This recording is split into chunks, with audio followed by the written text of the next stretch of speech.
हनी ने रिसेंटली मुझे Beverly hills fly किया।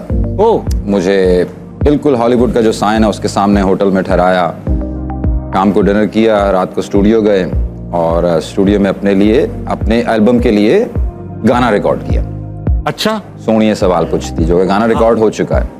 तो वो रिसेंटली हमने किया। मुझसे मम्मी से बात करवाई, मैंने अपनी बड़ी बहन से बात करवाई। मेरी बड़ी बहन जो है, आप लोग शायद देखा हो, मेरी वो मम्मी की तरह है। घर वालों ने साथ बात की और बड़ी अच्छी बातचीत है।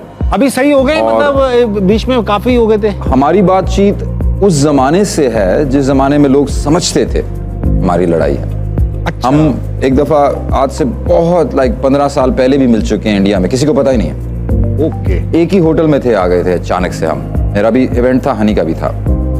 तो वहां पर हनी मेरे रूम में स्नीक इन किया, आया और बड़े प्यार से मिला, लाया। हाँ। और मेरे मैनेजमेंट तो डर गई थी कि पता नहीं क्या होगा। लेकिन जो हमारा असल में जो बना था, हनी वर्सेस बोहेमिया बीफ, वो उसको मीडिया ने बनाया था। उसमें कोई सच्चाई नहीं थी। Obviously, I was the guy who started this, and then Honey was the guy. Every year I went to India after that. He progressed and progressed. उसने मेहनत की, जो भी मेहनत की।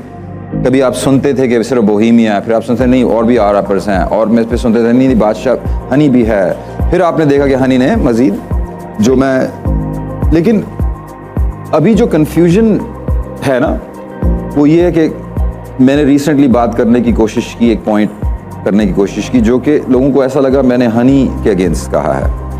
अच्छा। जबकि उसके इंटरव्यू में मैंने जो हनी की बात की थी, वो मैंने सिर्फ हनी की अपनी कही बात दोहराई थी। उस पे मैंने मजीद कुछ कहा नहीं था। मैंने सिर्फ इतना कहा था कि हनी ने भी कुछ कहा है। ओके। मेरा जो पॉइंट है, मेरी जो प्रॉब्लम थी, वो may be it's with, like I said, I have problems with the industry. तो एक टाइम ऐसा आया जिसमें मैं समझता हूं कि शायद हनी को इंडस्ट्री ने यूज किया as a competing artist against you. उसके पीछे हाँ किसी का हाथ था कि जिसकी वजह से मेरे बॉलीवुड में रिकॉर्डेड गाने कैंसिल हुए हैं। मेरे ऐसे शोज हुए हैं जिसका दूसरे दिन आर्टिकल आया कि हाँ बोहेमिया का शो फ्लॉप हुआ। मैंने कहा शो तो सोल्ड आउट था। अब मैं न्यूज़पेपर से पूछ रहा हूँ ये क्या आर्टिकल है, वो कहता है ये तो पेड सेक्शन है, ये तो किसी ने पे करके लगाया आपका खिलाफ आर्टिकल। तो इस किस्म की चीज़ें हुई। That's part of life.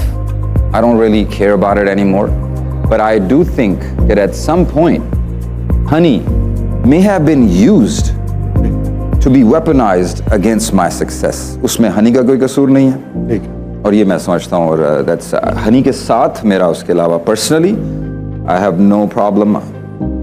All respect and love to the guy. सारे ही बड़े आर्टिस्ट हैं, सबके लिए एक बार तालियां।